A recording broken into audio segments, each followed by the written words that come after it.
era where the digital landscape evolves at breakneck speed, the quest for security has taken center stage. The interconnectedness of our modern world has opened unprecedented opportunities for innovation and communication, but it has also exposed us to a growing array of cyber threats. And as businesses and individuals rely more than ever on digital technologies, the vital role of cybersecurity cannot be emphasized enough. Hello, everyone, and welcome back to another episode of Analytics Insight, where we dive deep into how emerging technologies are transforming industries. And I'm your host, Priya Dialani.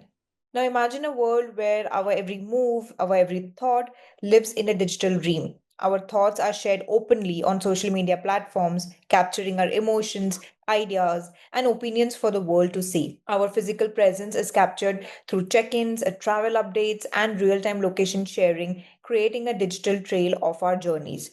In this interconnected landscape, the line between the logical and physical worlds blurs into our identity, seamlessly merging our digital persona with our real life experiences. It's a frontier where security battles exploitation, defining our digital era. Let's welcome Doug Merritt, Chairman, Chief Executive Officer, and President of Aviatrix, to help us understand that how AI is quickly advancing cyber threats. Organizations seem to take a more cautious approach, balancing the benefits and risks of the new technology while trying to keep pace with attackers' increasing sophistication. Hi, Doug, how are you doing? Good morning or afternoon or evening, Priya. Good, thank you. Great. Thank you so much, Doug. It's a pleasure to have you with us on our podcast today. And of course, when we are talking about AI and cybersecurity, it both has its pros and cons, and we are going to discuss about it in our discussion today. But before that, I mean, we would like to know more about Aviatrix. So if you could help us understand more about the organization, its specialization, it would be great. Yes, very excited about the conversation.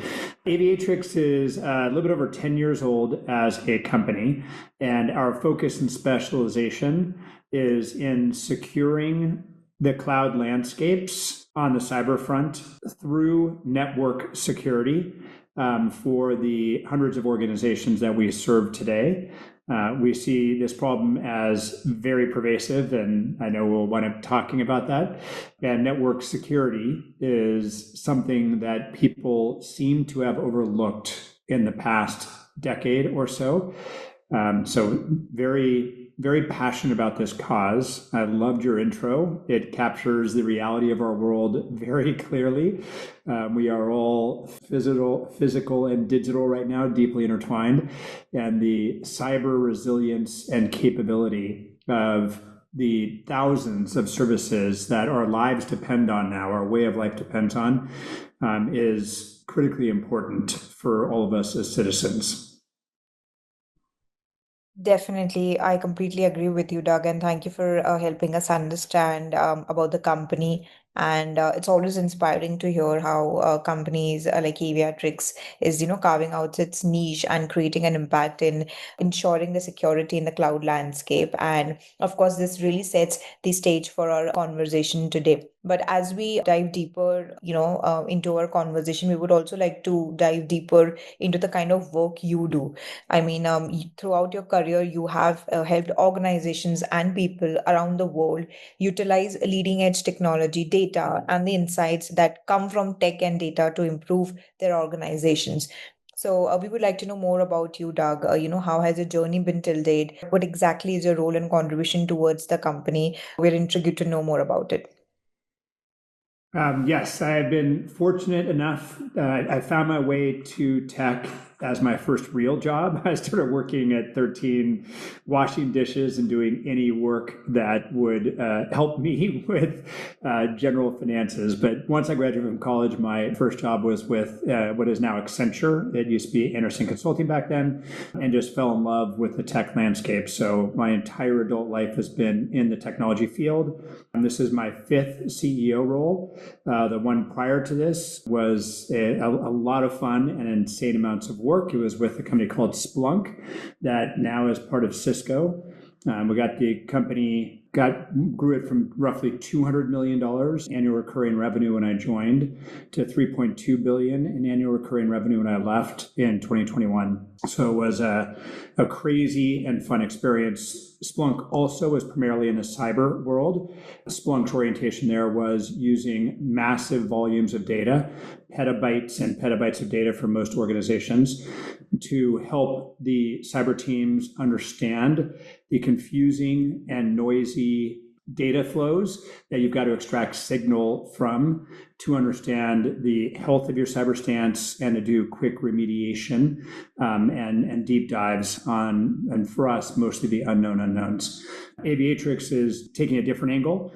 We're more runtime and inline, so we can go into that a little bit differently. We'll go into that a little bit later in the organization. The CEO job is, I love it. Obviously, I've done it a number of different times. I was a triathlete for over 30 years. And the reason I bring that up is that's kind of a generalist job. I was good at biking, good at swimming, good at running, but I probably wouldn't have been top 10 or 20 in the US in any of those single sports. But when you combine them together, I was a pretty effective triathlete. And that reminds me a lot of the CEO job is you do whatever it takes to, from individual contributor work, answering the phones, all the way up to communication, strategic decision-making, and the more broad-based work that CEOs can do. At Aviatrix, most of my time, it probably has been the most demanding role I've had, given the size of the company and the category we're working to evangelize. But I'd say that over 50% of my time at Aviatrix was to really determine what problem is this company truly solving that's unique.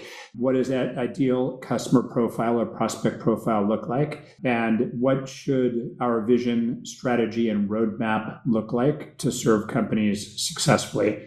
So it's been a little bit more foundational than Splunk. My big challenge at Splunk was, how do I take a on-premise, highly stateful, perpetual license product into the cloud and reshape the company around that? But the core promise of Splunk didn't change radically over my 8 years there. We did become more cyber focused, and we became more app or outcome focused to help drive the company. But the foundation of the problem of the company being a big data repository, what I affectionately call the garbage lake, because we never cleaned up the data that went into our index, remained through my entire tenure. Whereas with Aviatrix, we pivoted the company from primarily focusing on cloud networking. How do you have the multiple different networking protocols and standards that are necessary to run an effective network in AWS or Azure or GCP or OCI or the other clouds, to being much more network security focused. So moved it from a infrastructure buyer to the cyber team as the core buyer, still leveraging our networking strengths, but much more focused on the cyber footprint. Great. That's really insightful, Doug, and thank you for sharing that. It's great to hear how your role contributes to driving the company's vision forward. And I think our listeners will really appreciate understanding the impact behind the work you do. Now, let's build on that and explore our next question. So, when we're talking about the cybersecurity landscape, I think it's in a constant state of flux because as technology continues to evolve and threat actors adapt their tactics to exploit new vulnerabilities. So, in an ever evolving digital scape where cyber threats are a constant presence, I think AI stands as a beacon of hope for, bolstering our defenses. So, let's start with the big picture. How do you view the current cybersecurity landscape, especially with AI amplifying both opportunities and threats? I think that cyber is probably it should be, I think it will continue to be and probably amplify even more as one of the most important topics in our technology and daily lives. What Gen AI and agentic AI and LLMs are extremely good at is mathematical problems and computer programming. They're constrained languages that are very well typed, and the capability to deliver effective solutions across both those domains is pretty staggering, with what we're seeing with the Gen AI landscape, which is incredible as far as the power that it can drive. But what we're beginning to see is increasing proliferation of code because of Gen AI, a lot more autonomy and agentic capability as people implement MCP or other agentic frameworks to allow AI to do more interesting, non-deterministic work. And that increases the overall surface area of technology, which is great for us as users. There's more things that we can do, more features, etc. But there's also more attack surface for attackers.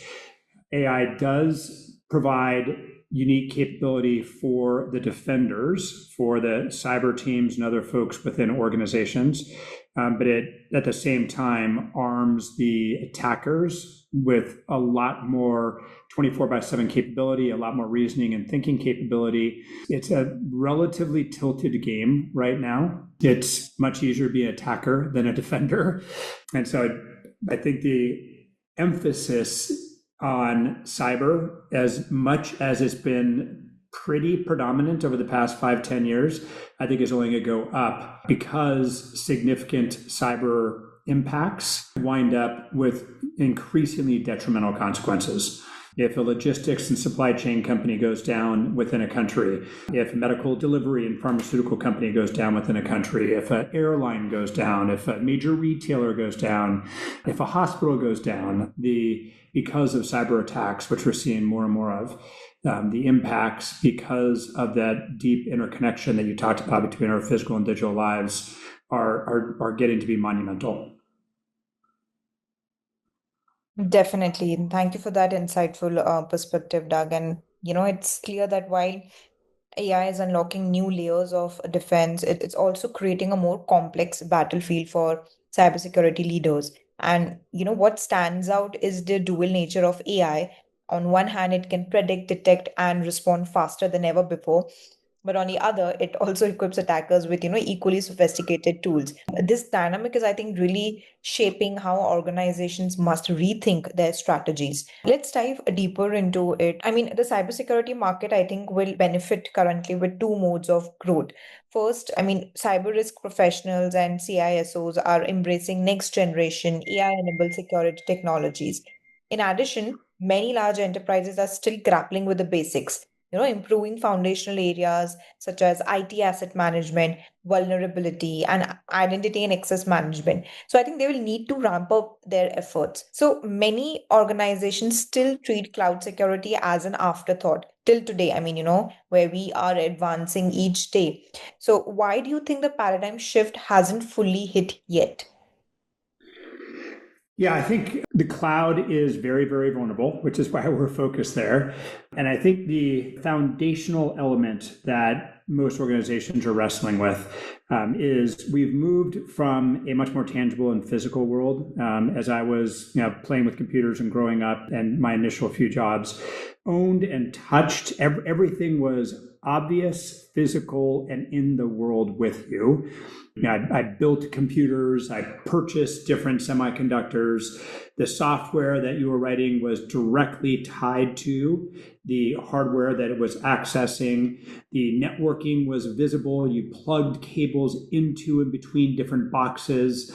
And we had a more predictable world, perimeter, a castle and moat, and defense in depth using these physical constructs.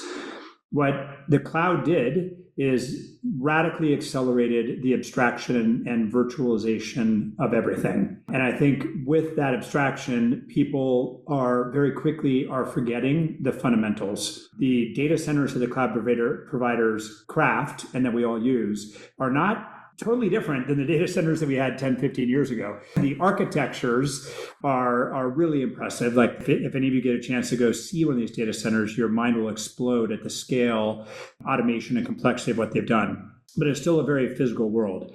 For the rest of us that don't get access to those data centers, and they're tightly guarded for a reason, the world we get to play with is completely ephemeral and abstracted.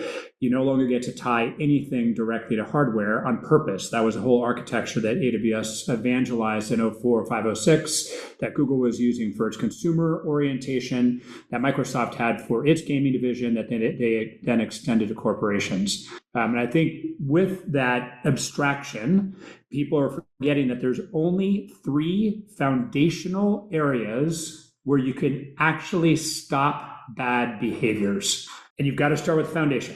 There are thousands, millions of cyber tools. There's so much noise. It reminds me of my Splunk journey. Like, how do you find the signal from the noise? There's only three things that any of you in cyber need to have buttoned down if you want a solid foundation that then you can begin to play with a few of the other cyber technologies that might enhance that foundation. One is identity. If you think about how does computing work, there are people working with devices, endpoints, communicating across the network. And those are the three areas: identity, endpoint, network, where you can take inline, runtime, foundational control to stop bad things from happening. If somebody is acting poorly, a rogue employee, or if credentials have been stolen, and you've got a pervasive identity capability, you can shut down that identity to stop it from bad actions. But it's got to be pervasive, and you've got to be able to manage all those identities.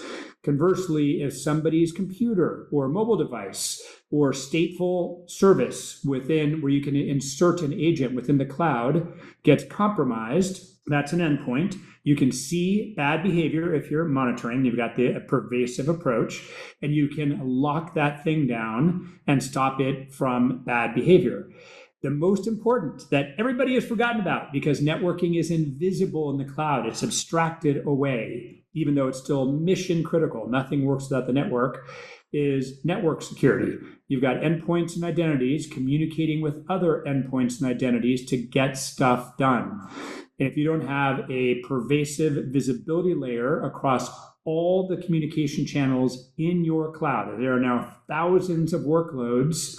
That means thousands of perimeters, many of which are connected to the internet. And the internet was always viewed as an untrusted network. It was not meant to be a safe network. It was meant to be a collaborative network, not a secure network.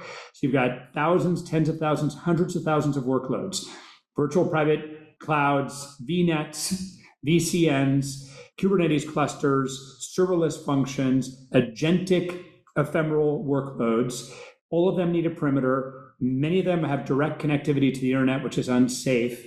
And the ephemeral nature of most of these means that traditional mechanisms of security are difficult. So I think we've got problems because people have strayed from pervasive identity, pervasive endpoint. We've actually done reasonably well on those two. Zscaler, CrowdStrike, and others have really jumped up and down about the importance there. Network, cloud, network security is missing. Right, definitely. And I think you have highlighted some really important aspects in terms of how the entire cybersecurity landscape is evolving. And I mean, it evolves at the same place if you talk about the cloud adoption and security. And what's interesting is that while organizations really understand the potential of the cloud, they also often underestimate the shared responsibility model and the cultural change that is required to, embed security from the start. And it almost feels like the mindset still lingers around the old perimeter based security, which doesn't hold true in today's dynamic environments. Like, you mentioned about three foundational reasons and, areas where organization can stop such malicious behaviors. And one is important that you mentioned is, the identity, network and management. And I think that's a very crucial point that you have highlighted, which is also, often the most ignored one, is what I feel. So, having spoken about that, I think the classic expression, always tells us that don't put all your eggs in one basket. And in a business context, this advice to diversify can apply to anything from your products and services to resource allocation, and the list is never ending. I think the exact same principle also applies to cloud security. I mean, cloud workload and network security is vital for any business seeking growth in the digital world. And ignore it at your peril, or you set yourself up for success by investigating time and energy in cybersecurity for the cloud. And outdated security strategies often fall short when dealing with any workload in cloud because they work on a trust model that has become irrelevant in modern threat landscape. So it's alarming to hear that around 50 to 80% of cloud workload communications are often left unsecured. So I want to understand what causes this gap, Doug, and how can organizations address this effectively? I think it goes back to a lot of the points that you raised, which is the majority of cyber teams' mental model is fortify the perimeter. And what does that mean? You've got 5 data centers, 1 data center, 10 data centers that you control in the old world, the non-cloud world. And you've got to protect everything inside that data center, which is why you've got badging systems and iReader systems and background checks, because you don't want anyone inserting anything bad inside that data center. And the number one thing you were focused on was securing that data center from the internet. So you had very few pipes in and out from and to the internet, and you surrounded those pipes with lots and lots of security, firewalls, IDS, IPS, VPN technology to protect that data center from the internet. But the communications rack to rack were generally trusted because you had that hardened perimeter, the physical perimeter and the internet-based perimeter. And that mentality shifted to the cloud. People tried to put firewalls or big racks of firewalls on the quote unquote perimeter of the cloud when there is no such thing. There is no perimeter. There is this shared responsibility model that you talked about, Priya, which is the CSPs, the cloud service providers, are liable for a breach that comes through their data center. They build the data centers, they manage the data centers, they secure the data centers that we all put our workloads into. So they're responsible for the data center itself. But the security of every workload that is sitting on that abstracted ephemeral layer that they provide that separates what we all do from the hardware underneath, that's our responsibility. And there is really no perimeter there. The initial thought that AWS had was they didn't even think that they needed the concept of a virtual private cloud. When they did put one out years after they launched AWS as a service, their orientation was every corporation will have one virtual private cloud and they'll shove all their assets into that one VPC because they had the old castle and moat perimeter orientation. And in that case, putting a firewall sitting right beside that singular VPC that every single asset that you as a Fortune 500 may have in AWS, and you're only in AWS, that would make a lot of sense. That's not the way that it transpired. Cyber teams got involved. They don't like concentration of assets because you want to try and create a number of perimeters to stop the bad guys from easily getting access to everything that you own. It's like putting all your valuables in one room in your house. That would be pretty bad if a burglar got into that one room. And so now, as we talked about, organizations have hundreds or tens of thousands or hundreds of thousands of mini perimeters. Every Kubernetes cluster, every VPC, every serverless function, every API endpoint, every agentic framework is its own mini perimeter. And if we believe, and just study it, I've spent 40 years at this, that the 3 foundational controls are identity, endpoint, and network.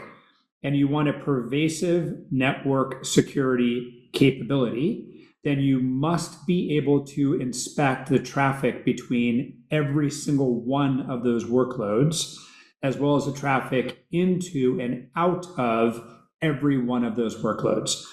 Attackers think in graphs. They're trying to get into your home through any way possible. And then they sit undetected. If you think about the invisible man inside your home, and they're just watching patterns. They can eventually navigate to where the valuables are and then either take those valuables or insert malware to shut it down.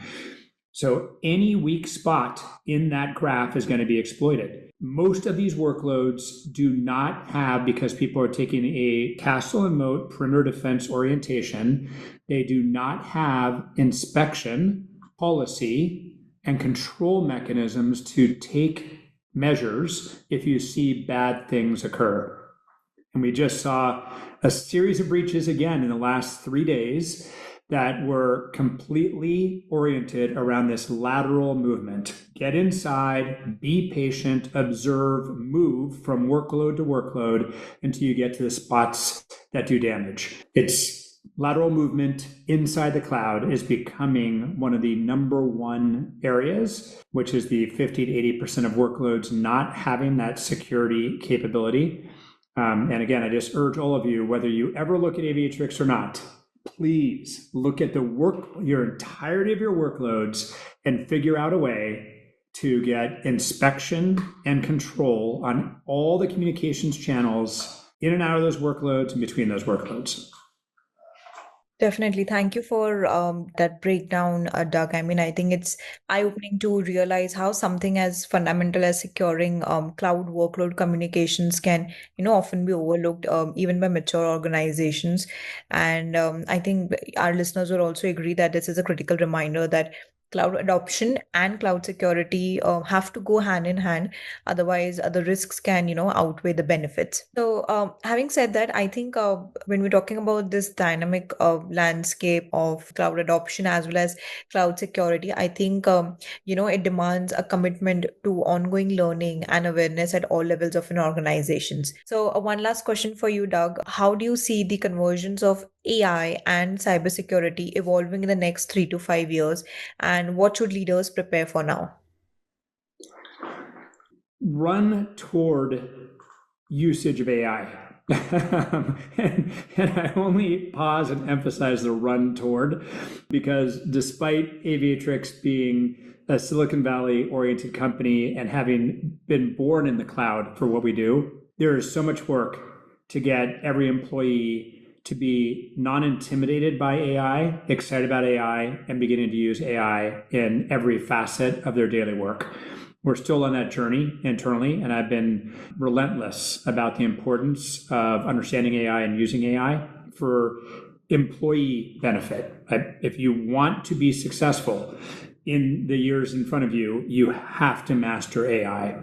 So the number one recommendation is to do everything in your power to educate and inspire your employee base to become very familiar with AI. Because the only chance that we are all going to have to defend ourselves from the attackers is we, across the company, have got to be very AI conversant.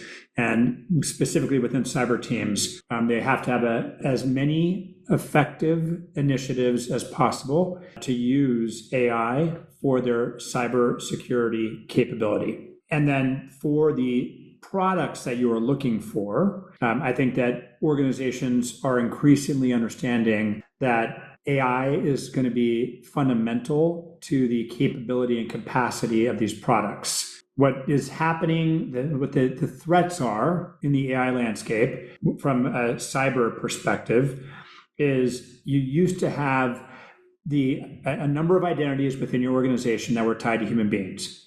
So if you had 500 employees, you generally had 500 identities to manage. You may have your partner identities and the extended ecosystem identities.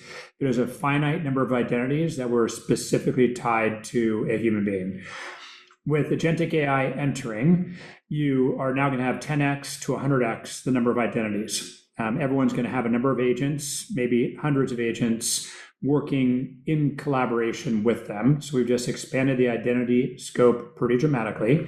And these agentic frameworks work at machine speed. They are carving new communications pathways. They are very effective at fulfilling their data quest. And all that means is the complexity of as complex as the cyber landscapes are today, within cloud and outside of cloud for most corporations to manage, that complexity is going up at a pretty alarming rate. And so the cyber products that you're using have to be deeply infused with AI. If you really want that system that someone like an Aviatrix is selling to be effective against the adversaries, it has to be able to understand millisecond by millisecond the different behaviors, activities, and patterns that are happening across your organizational landscape, and either recommend activities or actually take action on the appropriate activities. That's really more of a trust and psychological issue for all of us, is when do we feel safe enough to allow a third-party solution to actually act on our behalf without our involvement. But use AI internally to gain advantage and for your cyber needs, and be ensure that the vendors that you're working with have got a clear and compelling AI strategy for their product offerings, because the speed at which we all are working and will need to continue to work is it's changing very quickly. Definitely. I think, in essence, striking the right balance between reaping AI's benefits in cybersecurity and mitigating its risk isn't a one-time effort. It's a continuous journey that requires constant education, heightened awareness, and an unwavering commitment to navigate the ever-evolving landscape of AI in cybersecurity responsibly and effectively. Well, thank you so much, Doug, for taking all the time and effort to be on a podcast today and helping us understand that securing AI in cybersecurity is a multifaceted challenge that requires a strategic blend of policy making, specialized solutions, as well as threat intelligence.